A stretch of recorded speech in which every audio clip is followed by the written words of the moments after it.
दोस्तों, drama serial Ertugrul गाजी में सबसे अहम और शानदार किरदारों में से एक किरदार बमसी आल्प का भी था। पूरे ड्रामा में कोई भी मिशन या जंग ऐसा नहीं होता जिसमें बमसी शामिल ना हो। अब किसी दुश्मन को जहन्नुम हासिल करना हो या किसी गद्दार को मजा चखाना हो, बमसी सबसे आगे होता था।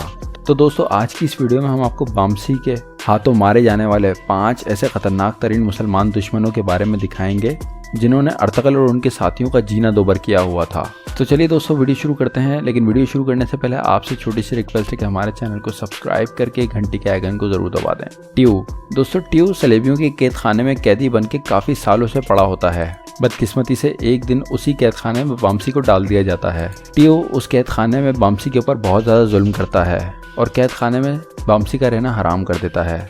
बमसी जब इस कैद खाने से रिहा हो जाता है तो कमांडर वैसिलियस ट्यू के पास आता है और ट्यू को बोलता है कि तुम्हारी सज़ा ख़त्म कर दी गई है, अब तुम आज़ाद हो, लेकिन हमारे लिए काम करोगे। कमांडर वैसिलियस ट्यू को बमसी के पीछे लगा देता है। बमसी जंगलात में बिल्कुल अकेला होता है। उसी वक्त ट्यू कुछ सिपाहियों के साथ बमसी पर हमला कर देता है। किसी तरह से बमसी वहाँ से बच निकलता है, लेकिन बमसी को शहीद करने के लिए एक बार फिर से ट्यू बमसी पर अटैक कर देता है। लेकिन इस बार ट्यू को पकड़ लिया जाता है और इस जालिम को कबीले ले आते हैं। यहाँ सबके सामने अर्तुगरुल गाजी बमसी को इजाज़त देते हैं कि अपना कैद खाने वाला बदला अपने हाथों से लो, और फिर बमसी अपनी दोनों तलवारें निकालकर ट्यू की गर्दन पर रख के इसका सर कलम कर देता है। एंजेलोस दोस्तों, एंजेलोस सलेबी गवर्नर का बेटा होता है। जब काई कबीले की खवातीन कबीले वापस आ रही होती हैं तो रास्ते में जंगल के अंदर चितान इन पे हमला कर देता है और इस्लाहान के साथ हफ्सा को भी अगवा करके ले जाता है। चितान इन खवातीन के बदले कमांडर आरएस का मुतालबा कर देता है। दूसरी तरफ एंजेलोस अपने बाप को खुशखबरी देने जा रहा होता है कि फौरन ही तुरगत अटैक करके एंजेलोस के सारे सिपाहियों को मार देता है। फिर एंजेलोस को जिंदा पकड़ के कबीले ले जाता है। जबकि बमसी हफ्सा और इस्लाहान को आज़ाद करवाने पहुंच जाता है। तुरगत को जैसे इसका पता चलता है तो वो फौरन ही बमसी के पीछे जाता है और वार्निंग देता है कि हफ्सा और इस्लाहान खातून को रिहा कर दो और अपनी लगाई हुई घात को भी ख़त्म कर दो। इसके बदले में मैं तुम्हें गवर्नर के बेटे को दूंगा, और अगर तुमने ऐसा ना किया तो मैं फ़ौरन ही गवर्नर के बेटे को कत्ल कर दूंगा। जिसके ऊपर चितान उनकी ये शर्त कबूल कर लेता है और दोनों खातून को इनके हवाले करके उनको आज़ाद कर देता है। और कमांडर आरएस हलीमा सुल्तान को इनके ठिकाने की जगह भी बता देता है। उसके बाद बमसी और तुरगुत उस जगह पर घात लगाकर हमला करते हैं और उन सभी को ख़त्म कर देते हैं। येनाल दोस्तों, येनाल मंगोलों का एक सिपाही था, लेकिन ये मुसलमानों में मौजूद सबसे बड़े गद्दार और अर्तुगरुल गाजी के जानी दुश्मन बैबुलत के साथ होता है। ये भेष बदलकर मंगोलों में घुसा हुआ होता है और मंगोलों की खतरनाक फौज के साथ हमेशा मुसलमानों को नुकसान पहुंचाने में आगे रहता था। गद्दार अलबास्ती यानी कि बैबुलत इसको जो हुक्म देता ये उसको पूरा करता।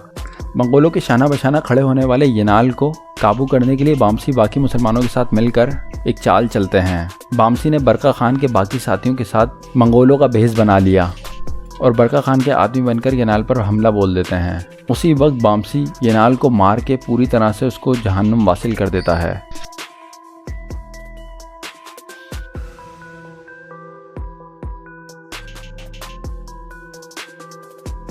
दोस्तों, अब इन दोनों साथियों के सर कलम करने वाला ये मंजर अर्तुगरुल नहीं बल्कि उस्मान सीजन का है। दोस्तों, होता कुछ यूं है कि ये दोनों सिपाही सेल्वाडोर के भेजे हुए सिपाही थे। सेल्वाडोर ने अभी तक इस्लाम कबूल नहीं किया था, जिसकी वजह से वो अभी तक काई कबीले का दुश्मन था। प्रिंस सेल्वाडोर के भेजे हुए इन दोनों सिपाहियों के नाम तो इस ड्रामा में नहीं बताए गए, लेकिन ये दोनों मुसलमानों पर अटैक करने पहुंच जाते हैं। और ये सीन कुछ इस तरह से होता है कि बमसी का बेटा आरबास और उस्मान गाजी दोनों किले से वापस काई कबीले आ रहे थे, लेकिन वापसी में ही सेल्वाडोर के सिपाहियों ने उस्मान और आरबास पे खतरनाक हमला कर दिया और इसी हमले के दौरान बमसी का बेटा आरबास शहीद हो जाता है। लेकिन खुशकिस्मती से उस्मान गाजी अपने आप को बचाने में कामयाब हो जाता है। फिर जब उस्मान गाजी अपने कबीले आके आरबास की मौत की खबर देता है तो कबीले के अंदर गम और गुस्से का समा होता है। फिर उस्मान गाजी आरबास का बदला लेने के लिए निकल जाता है। उस्मान को पता चलता है कि जंगलात के अंदर दुश्मनों ने एक रिहाइशगाह बनाई हुई है और सेल्वाडोर और उसके सिपाही उधर ही छुपे हुए हैं।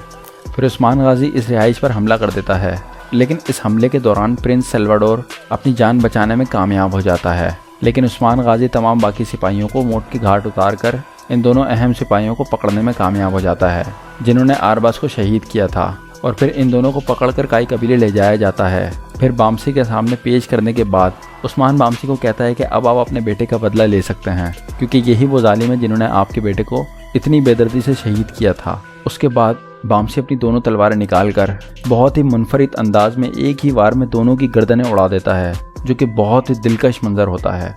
तो दोस्तों ये थे वो दुश्मन जो कि बामसी की तलवारों का निशाना बने। अब दोस्तों इसमें से कोई सीन अगर बामसी वाला मिस हो गया हो तो आप हमें कमेंट में ज़रूर बताइए। साथ साथ हमारे चैनल को सब्सक्राइब करके घंटी के आइकन को ज़रूर दबा दीजिए।